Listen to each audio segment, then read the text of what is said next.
Il-letteratura tagħna tista' tkompli tistana permezz ta' traduzzjonijiet għal-ilsienna, filwaqt li s-suq lokali jista' jikber permezz ta' traduzzjonijiet mill-Malti. Nadja Mifsud għadditilna xi riflessjonijiet dwar it-traduzzjoni għal-Malti u mill-Malti.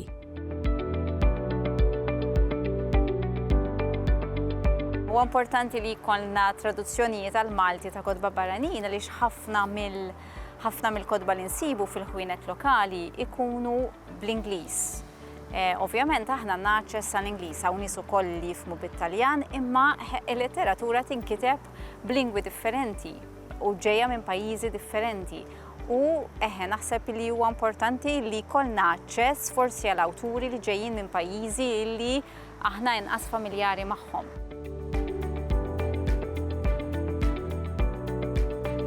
Mingħajr it-traduzzjoni tal-kodba tagħna bil-Malti lejn lingwi oħra, il-letteratura Maltija nistgħu ngħidu li inkella tibqa' maqfula fuq il-gżira tagħna għaliex min iktar minna jitkellem bil-Malti ħlief il-Maltini li jgħixu barra.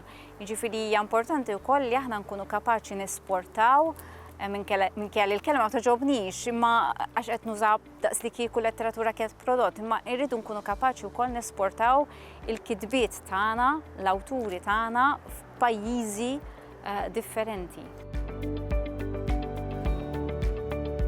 Il-Malti huwa lingwa li huwa konċis ħafna. Issa jiena naħdem nitraduċi għal-Malti, imma naħdem spiss ukoll li mill-Malti inkun qed naqleb għall-Franċiż. Il-Malti u l-Franċiż l-istruttura tagħhom hija differenti, il-Malti huwa konċis ħafna iktar.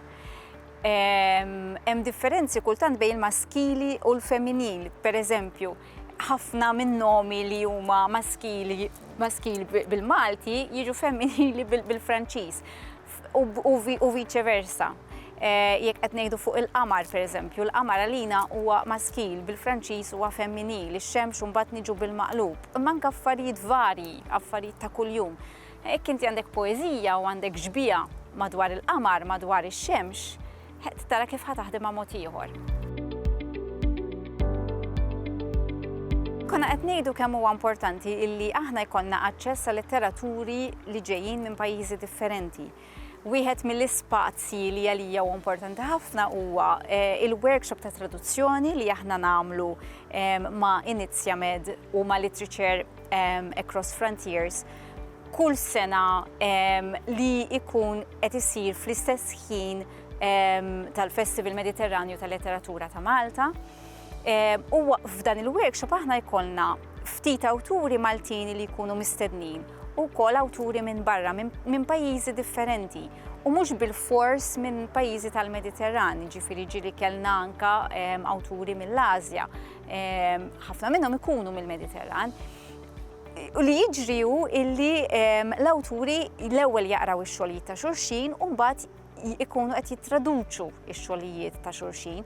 Allura inti tispiċċa mbagħad bit-traduzzjonijiet pereżempju lejn l-Sloven, lejn l-Iżlandiż, lejn l-Arbi, lejn it-Taljan, lejn l-Ispanjol, lejn il-Portugiż.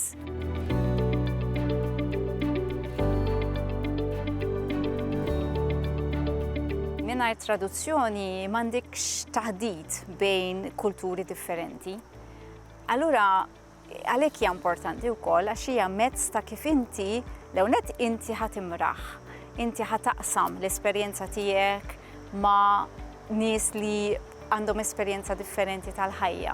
Hija xi ħaġa li taqqat naħseb ukoll.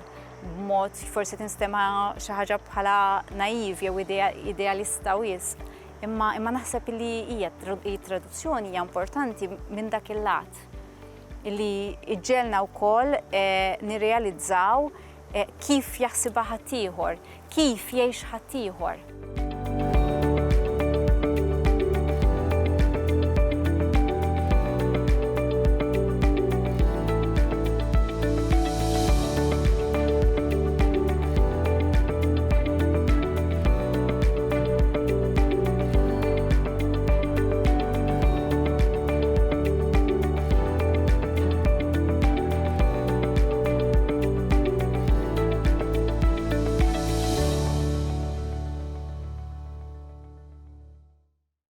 Il-Sinna jixtieq jirringrazzja lill-Aġenzija Nazzjonali tal-Litterizmu, lill-Ministeru għall-Edukazzjoni u x-Xogħol, lill-Kunsill Nazzjonali tal-Ilsien Malti u lid-Dipartiment tal-Malti fil-Fakultà tal-Arti l-Università.